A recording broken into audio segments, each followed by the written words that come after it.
Blog Talk Radio. Blog Talk Radio.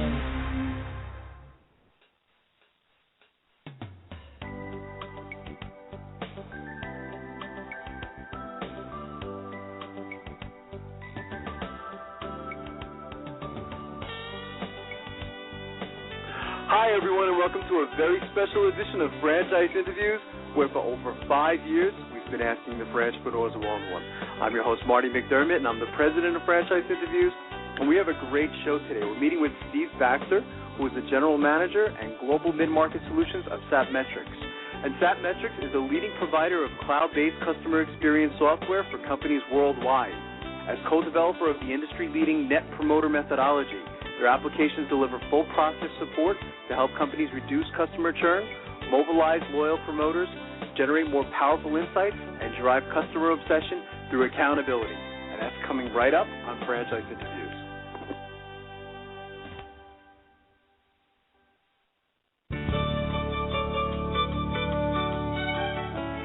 Are you one of those special people who are willing to go after your dreams and goals?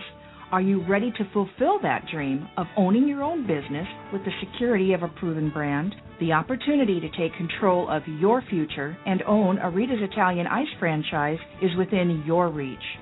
Rita's is seeking success-oriented individuals who are ready to make a change in their life, and Rita's offers unparalleled training and support to assure your success. And did you know the frozen treat industry is a recession-proof industry, and there are Rita's in 23 states currently with 540 stores open. Rita's Italian Ice has been around for 25 years and is listed as a top-performing franchise by the Wall Street Journal. Now here's the really good part. Rita's Italian Ice is a unique and amazing taste treat. It's smoother than a snow cone, and it combines ice with real fresh fruit. The real fruit adds dramatically to the taste, and it comes in over 40 flavors. The ice and fruit are mixed on site and made fresh daily, and it is delicious. You'll want to know more about this exciting and successful franchise opportunity. Go to www.ownaritas.com and get all your questions answered. That's www.ownaritas.com to take control of your dreams and future today. You don't want to wait any longer to be a part of this adventure. www.ownaritas.com.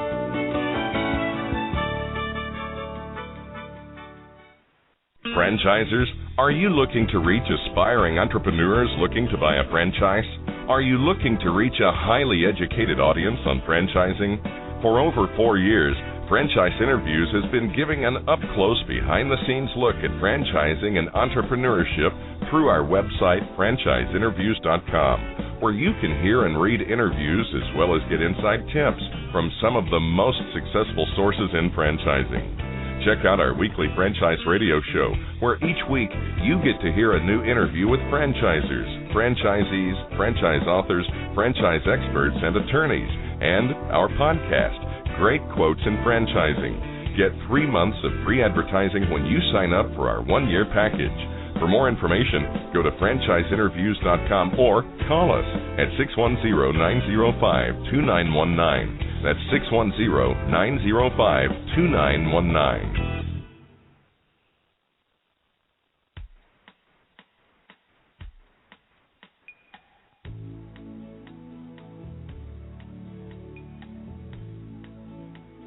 Hi everyone, and welcome back to a very special edition of Franchise Interviews, where for over 5 years we've been asking the entrepreneurs one-on-one.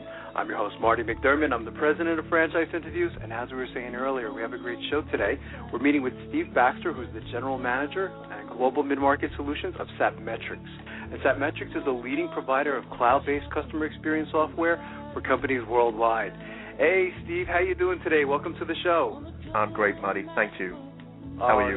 Great. Thanks for coming on the show, Steve. You know, you wouldn't know this. I teach for Kaplan University, and one of the lessons we actually have is on net promoters. So part of my students' homework going forward is they have to listen to this interview. So that's great. I was really excited to have you. Let me know if I can help you. Absolutely. That'll be fantastic. Well, I'd like to ask our guest where you're calling from this morning, Steve. I'm in Denver today. Oh, good. I have to think about it. I'm pretty much in a different city every day, but today, and sometimes different country, but today Denver. That's fantastic. I was reading a little bit about your biography, and you have an excellent resume. Maybe you could tell our guests a little bit about what you were doing before joining Satmetrix. Sure. Well, by education, I'm an engineer, but fortunately, I figured out fairly early on in my life that I was going to make a pretty useless engineer, but I'm not a bad salesman. So I discovered the software industry about 20 years ago, and I got into it, and probably explains my current hairstyle. I got into the software industry in the early 90s. Been in it ever since. I'm very entrepreneurial, and in the last 8 years or so, I've run my own company, a couple of companies. Right. My most recent company that I started was a company that sort of evangelized and brought Net Promoter into the franchising industry. I formed a company called Sustino, which later became Listen 360, and for 5 years there we were I was bringing NPS into the franchising industry, and most recently with Satmetrix. Wow, that's fantastic. For our listeners, and Net Promoter is famous to me. I'm very familiar with it. But if you could talk maybe a little bit about Net Promoter scores, Stephen, and what are they, and why do businesses use them? Right. Well, the Net Promoter score is one very simple metric to help you understand precisely what's going on with respect to your organization.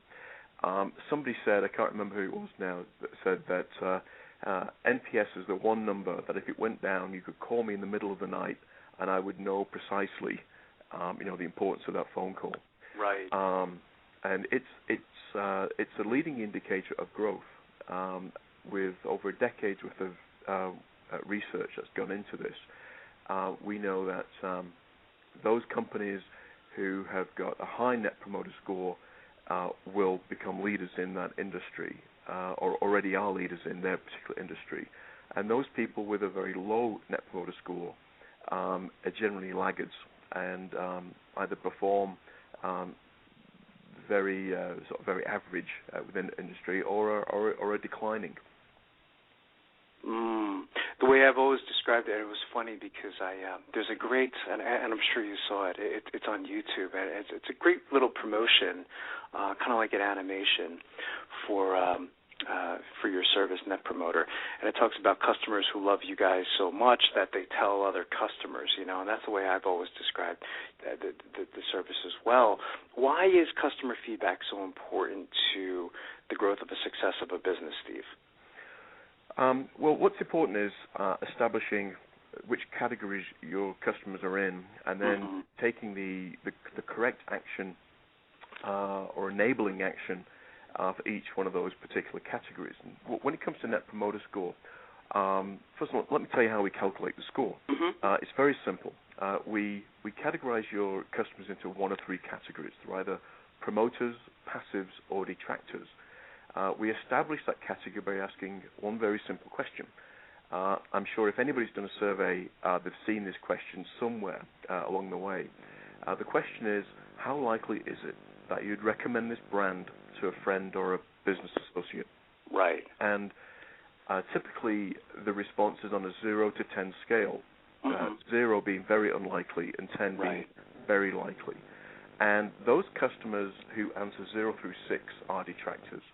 Those people who answer 7 or an 8 are passive, and those who answer 9 or a 10 are promoters.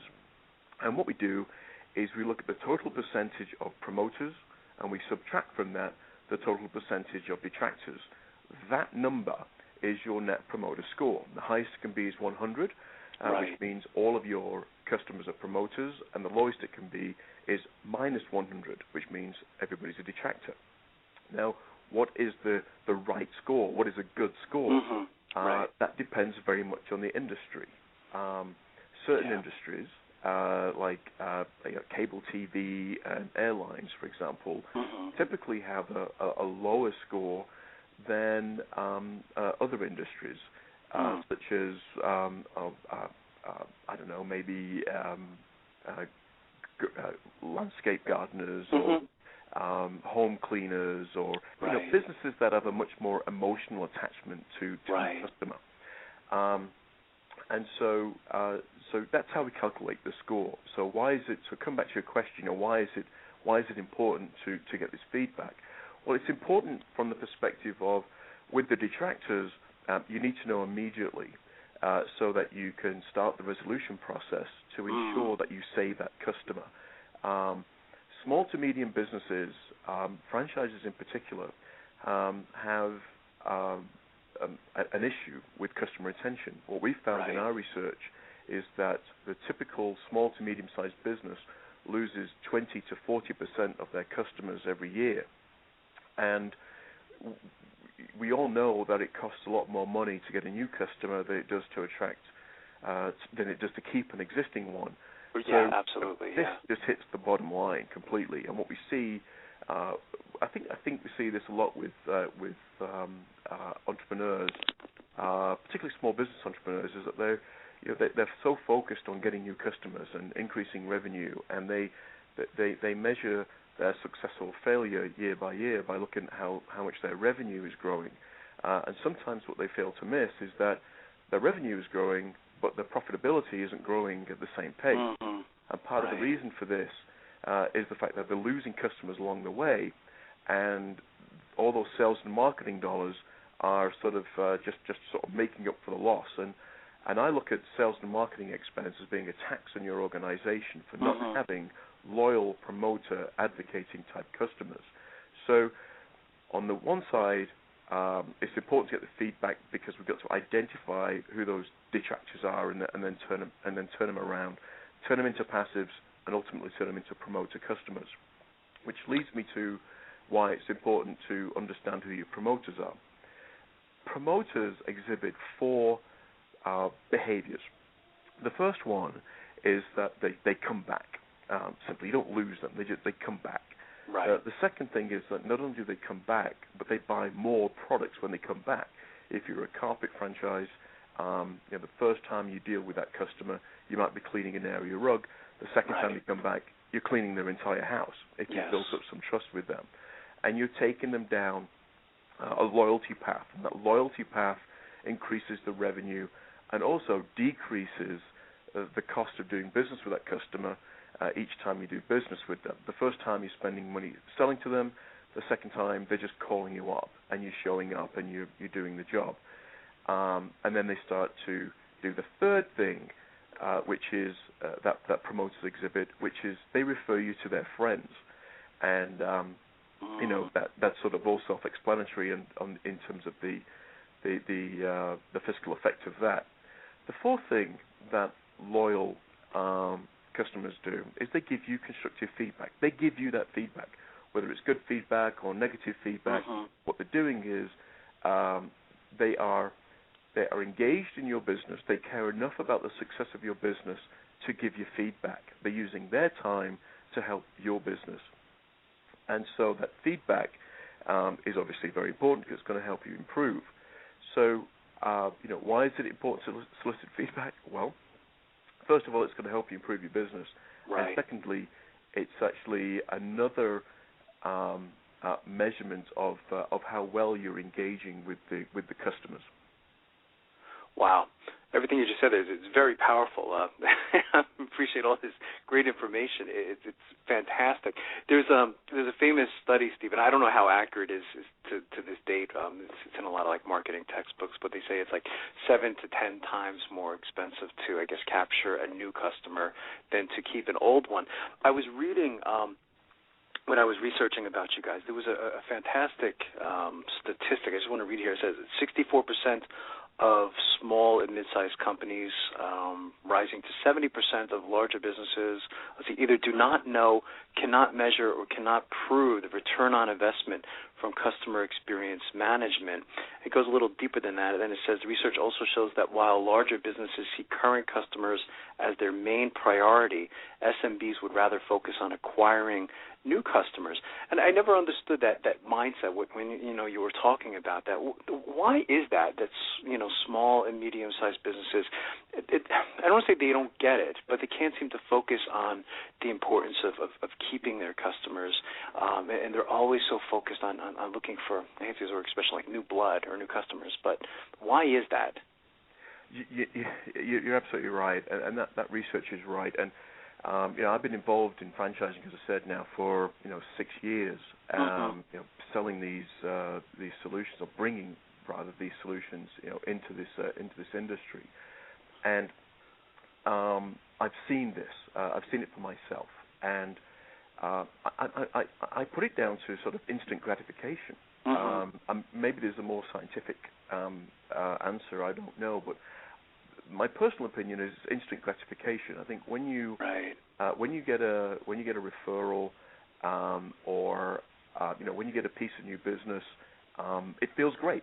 Okay, yeah. And it's not quite as obvious when you save a customer, because if you have a customer that's with you for 5 years, I think sometimes you sort of take for granted the decision-making process that they're making, staying with you from 1 year to the next. But you never take for granted when somebody signs a new order with you. You sort of really appreciate it. So I sort of put it down to that, and I see it. And I see the difference now between what I was doing with NPS before and what I'm doing with NPS now. And the system that I designed and created first for franchising was really just a 2-question, very simple, basic NPS solution. Ask one question: how likely is you going to recommend, and then ask for a follow-up. And it gave you the information for the detractors so you could follow up. But it also identified which customers were promoters, and then it enabled you to sort of post that feedback onto your website or onto your Facebook fan page, and refer a friend. And people were going crazy over that aspect of it. And even though if you look at it from a financial perspective, the financial benefits of the retention side really outweighed the benefits of just having a referral, sort of on a Facebook fan page or via email, for example. People sort of didn't prioritize it correctly in their own minds, and I just think it's instant gratification. And one of the things that I'm really focused on now is on that retention side, and helping people understand what they need to do to retain the customer. And I think that one of the challenges before, and I think the challenge has been that they don't necessarily know what to do with that feedback. If you get 10,000 comments coming in, right. You don't always know how to sift through that and say, okay, these are the 3 things I need to do today to stop losing customers. It's complicated sometimes. It can be complicated. We have to make that easier for people.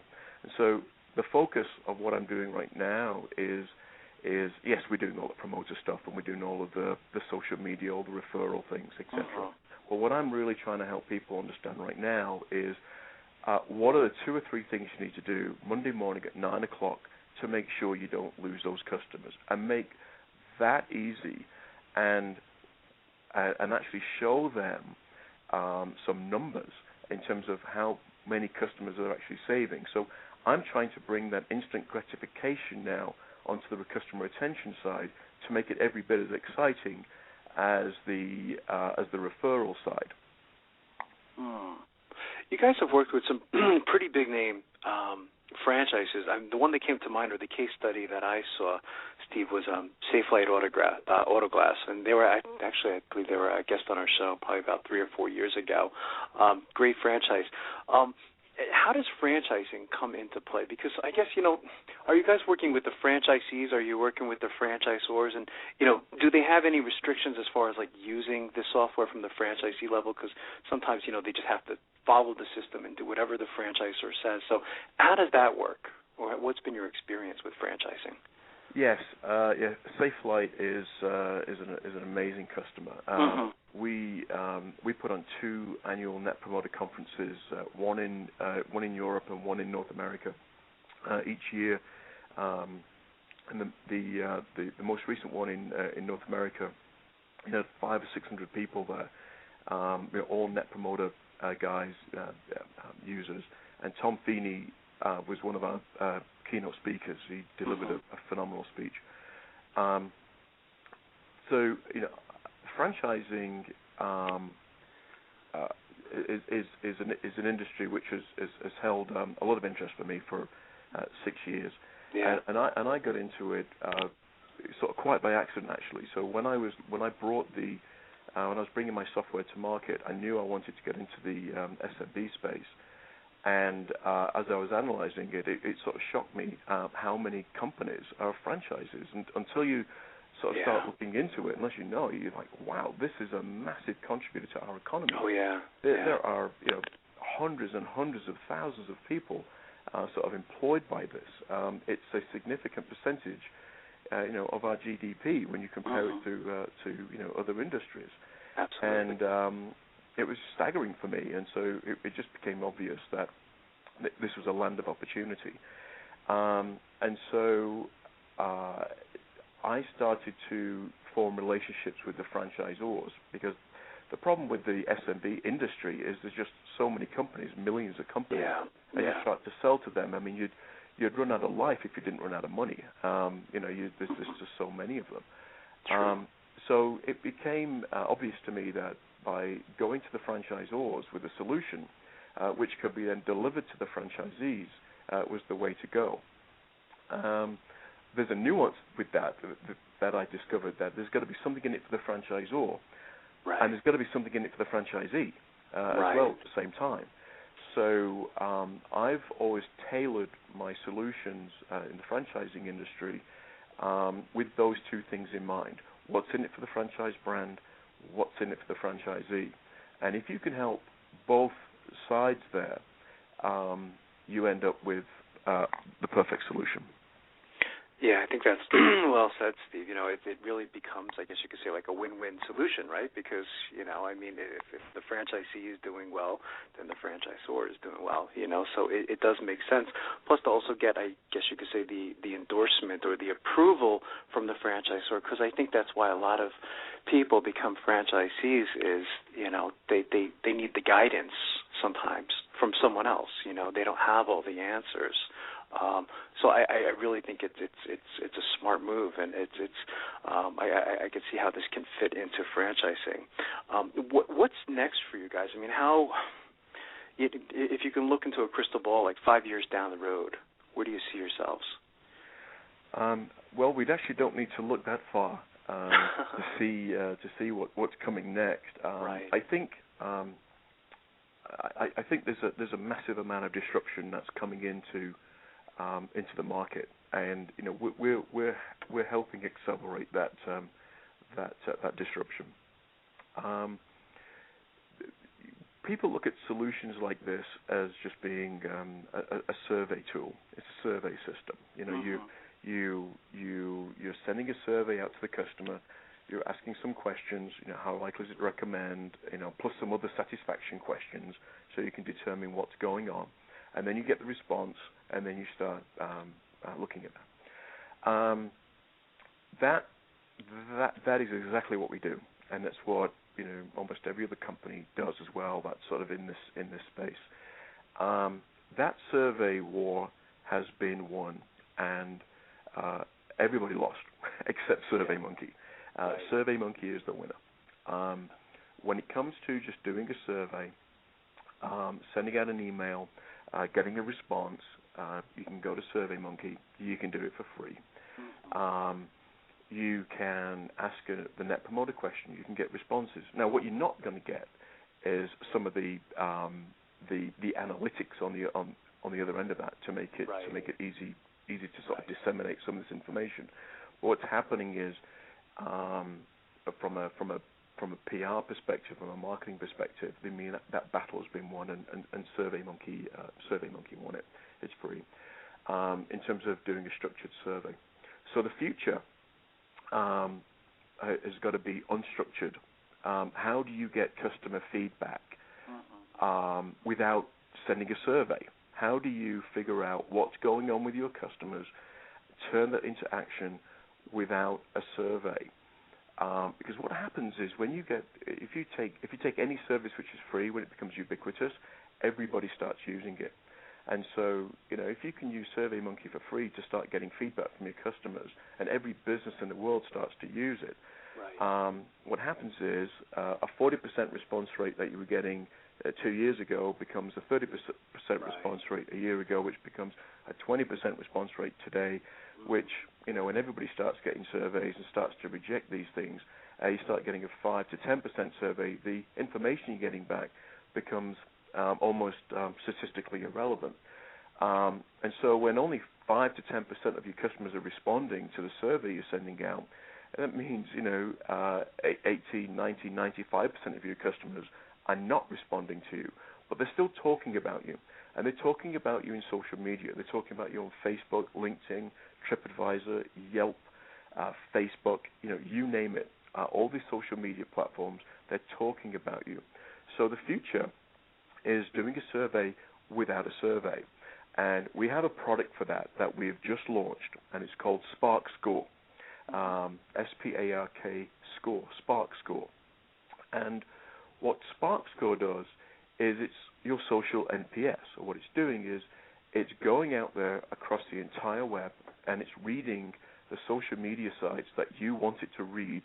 So if TripAdvisor is important to you, and let's say you're a hotel franchise, and the things that people say on TripAdvisor is important to you, and the things that people say on Twitter and Facebook are important, you can point it to those sites.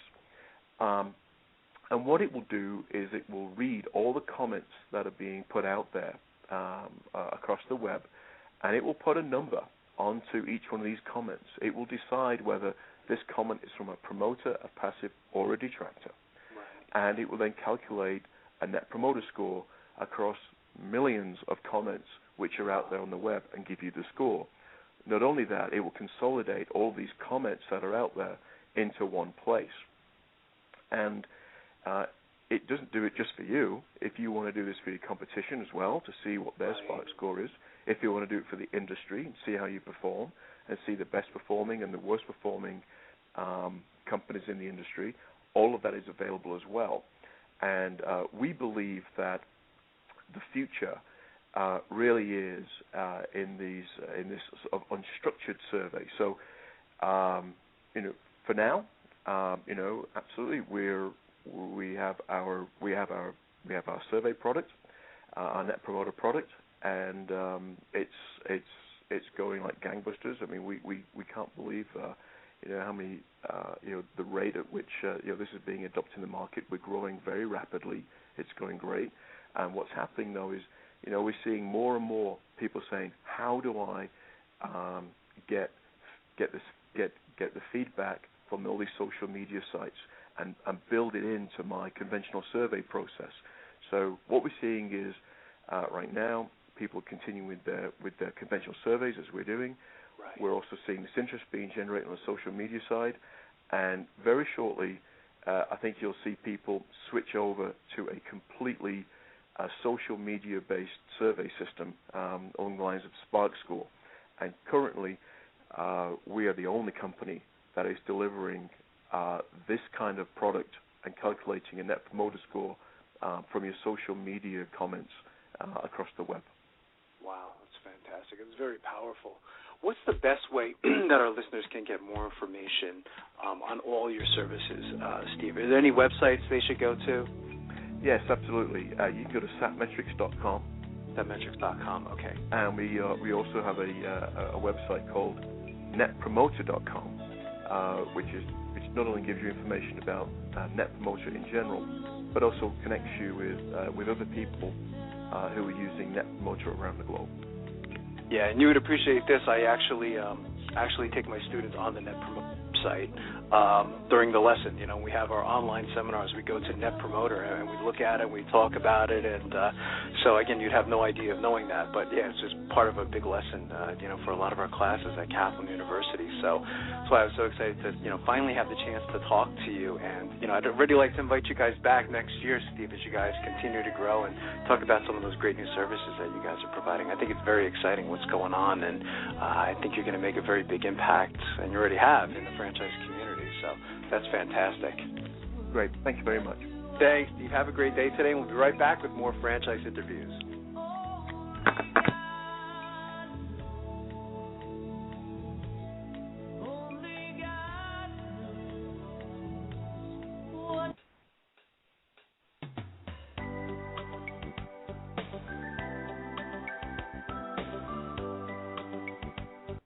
Franchise Interviews. For over 4 years, Franchise Interviews has been giving an up-close, behind-the-scenes look at franchising and entrepreneurship through our website, franchiseinterviews.com, where you can hear and read interviews as well as get inside tips from some of the most successful sources in franchising. Check out our weekly franchise radio show, where each week you get to hear a new interview with franchisers, franchisees, franchise authors, franchise experts, and attorneys. And don't forget to listen to our podcast, Great Quotes in Franchising. For more information, go to franchiseinterviews.com or call us at 610-905-2919. That's 610-905-2919. Need a business loan? Talk to Diamond Financial Services, the experts in franchise financing nationwide. Whether you're looking to start a franchise, acquire an existing franchise, or expand your territory through opening new locations, Diamond Financial stands by your side start to finish. From pre-qualification to packaging and presenting your application to securing a financial commitment and through the loan closing process, Diamond Financial is there. While you're waiting, thousands of others are making their financial dreams come true. Don't wait any longer. Pre-qualify now by completing a confidential, no-obligation financial analysis. Let's face it, traditional banks just aren't in the business of financing small business. At Diamond Financial, we specialize in securing franchise loans from $100,000 to $3 million and equipment leasing up to $150,000. Let us help you get started. Go to www.franchisefunding.net or call 877-508-2274. That's franchisefunding.net, 877-508-2274.